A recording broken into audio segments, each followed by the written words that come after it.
Oi, galerinha, eu sou Carol Lima, professora de História, e hoje estamos aqui para falar bem brevemente sobre a independência do Brasil, sobre a independência da Bahia, o que que uma tem a ver com a outra. Então, né, ambos acontecimentos aconteceram lá no século XIX, né? O Brasil estava passando por vários conflitos, várias questões sociais que vão movimentar a sociedade brasileira e vai aí culminar nesses movimentos. Sendo que a independência do Brasil, né, por data, ela ocorreu em 7 de setembro de 1822 e a Bahia em 2 de julho de 1823. Mas espera aí, a Bahia não faz parte do Brasil? E por que que então ela não se considerou independente, mesmo com a independência do território nacional a qual ela estava?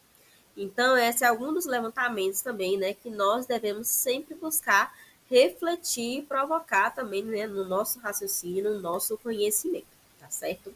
Então, vamos dar continuidade, né? Então, esse período aí do século XIX no Brasil, na Bahia, está passando por várias crises, vários conflitos, várias manifestações de pessoas, tanto das classes mais populares, tanto também das classes elite, e também no sentido da realeza, né, no que está acontecendo, ele vai e proclama a independência do Brasil mediante as pressões internas e também pressões externas a este território. Aí ele vai e declara, então, a chamada independência do Brasil. Só que a Bahia, ela não considera, de fato, assim, né, uma independência, tanto porque a presença portuguesa estava no nosso território e também por conta das tropas portuguesas que continuavam aqui no nosso espaço. Então, como que você declara que agora é independente, mas são os portugueses que continuam governando? Como que é independente se tem exército português em tudo quanto é canto deste território nacional? Como que é independente se os benefícios, as riquezas daqui, vai tudo para fora? Vai tudo para a metrópole portuguesa e não fica para o seu território. Como que é a independência se a Bahia continua pagando altos impostos, se a população que aqui vive continua sendo escravizada? Como que isso vai ser considerado a independência se de fato não tem essa autonomia nesse território, nesse espaço nacional, sendo que tudo depende de Portugal? Então é esse contexto aí, né, que está acontecer. E aí nós vamos ter anteriormente, lá no século XVIII, alguns movimentos também, né, que são parte dessa pressão social que faz com que Portugal, enfim, busque cada vez, se sinta pressionado que o Brasil não dá para continuar sendo apenas uma monarquia. Então a monarquia ela estava aqui, porém a população ela encontrava-se insatisfeita com o formato que ocorria mineira aqui, viu, gente? Desculpa. Então, assim, né? A Conjuração Mineira, a Conjuração Baiana, a Revolução Pernambucana são um desses movimentos que vão estar acontecendo no território nacional e faz com que gere essa pressão cada vez mais de que a sociedade brasileira ela está buscando uma transformação política econômica no meio em que nós estamos. Por exemplo, a Conjuração Mineira, o que que ela pede, né? Uma das reivindicações é justamente mais autonomia política, né, para que a população daqui consiga se governar, no caso, né, as elites, né, que vão ter essa prioridade, e também queria um governo de caráter mais republicano, rompendo assim, né, também com a monarquia e trazendo essa perspectiva da república, onde faz com que a população, né, ela também tenha direito, também tenha voz. O cancelamento da derrama, que está relacionado aos impostos, né, que são pagos também para a coroa.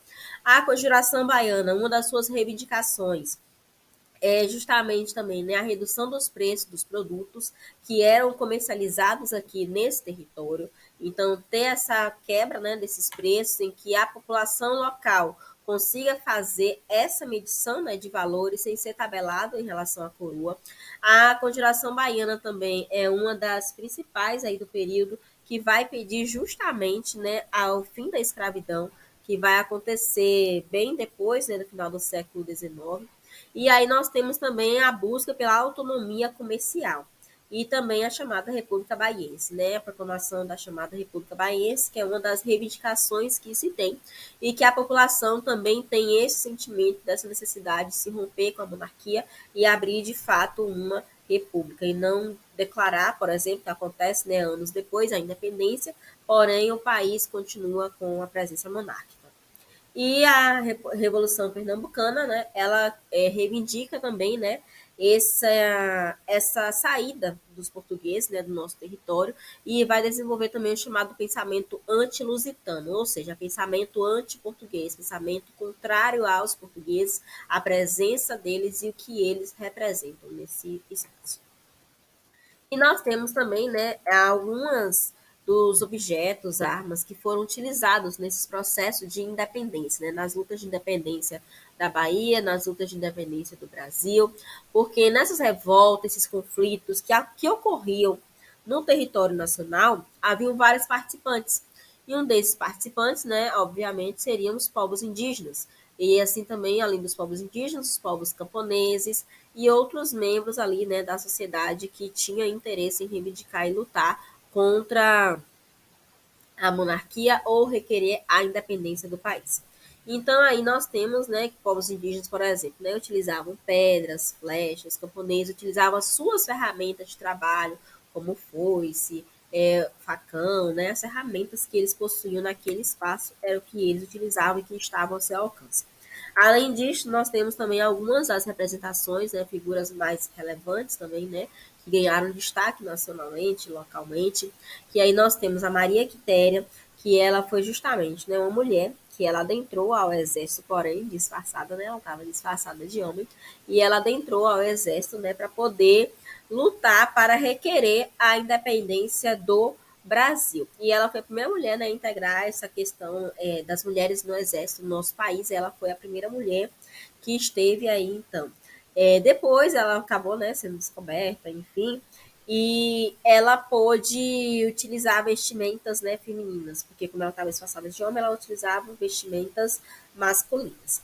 A Maria Felipa, ela tem uma maior relevância aqui também, né, no cenário da Bahia, justamente porque ela era uma pescadora e ela liderou esse movimento também, né, para conseguir afastar, fazer recuar, fazer esse confronto direto com as tropas portuguesas. Então, a Maria Felipa, ela é uma mulher que está aqui presente, né, no território da Bahia, que está lutando também contra as tropas portuguesas. E o que a Bahia queria era justamente também expulsar os portugueses, né, do nosso território. A Joana Angélica, ela é uma outra figura que também aparece nesse contexto e ela tem relação direta também, né, com a independência da Bahia, com a independência do Brasil, porque no momento também, né, ela estava aqui na região de Salvador e o que aconteceu?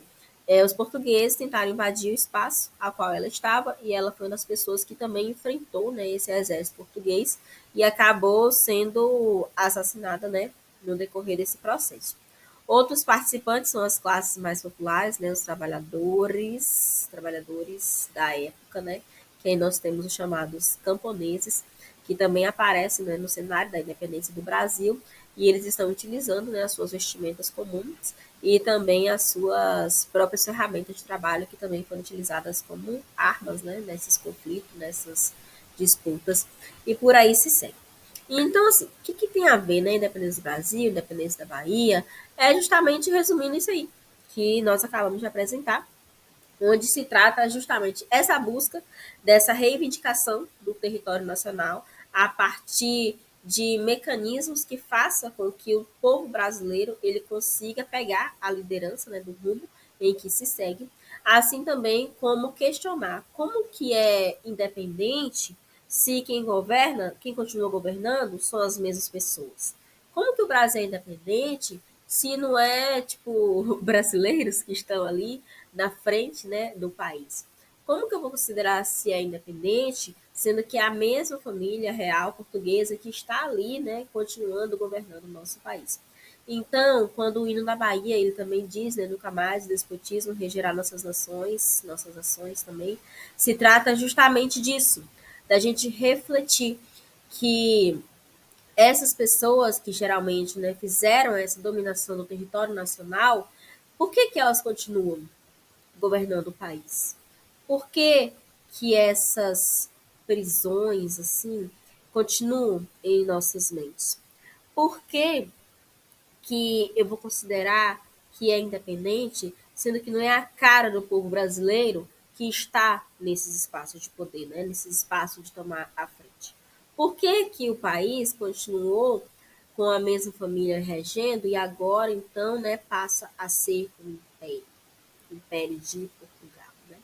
Então, assim, esse período aí do século XVIII, do século XIX no Brasil é espaço de grandes disputas, de grandes conflitos.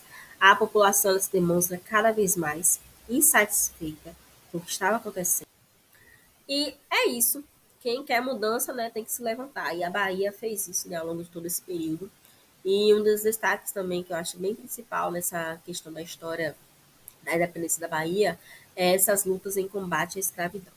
Porque tanto na Conjuração Baiana, quanto no movimento de independência, quanto no 2 de julho, quanto no decorrer assim, da história da Bahia, dá para perceber que a Bahia ela sempre se posiciona, ela sempre se coloca contra tipos de opressão, de tirania, de despotismo, de modos assim de Não. querer a subordinação do povo, sabe?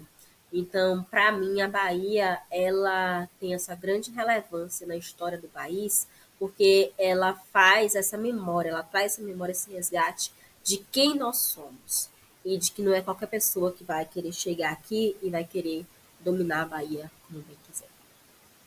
É isso aí. Vou deixar as referências aqui, tá? Algumas que eu utilizei, caso vocês queiram consultar ou buscar outros materiais. Beijo.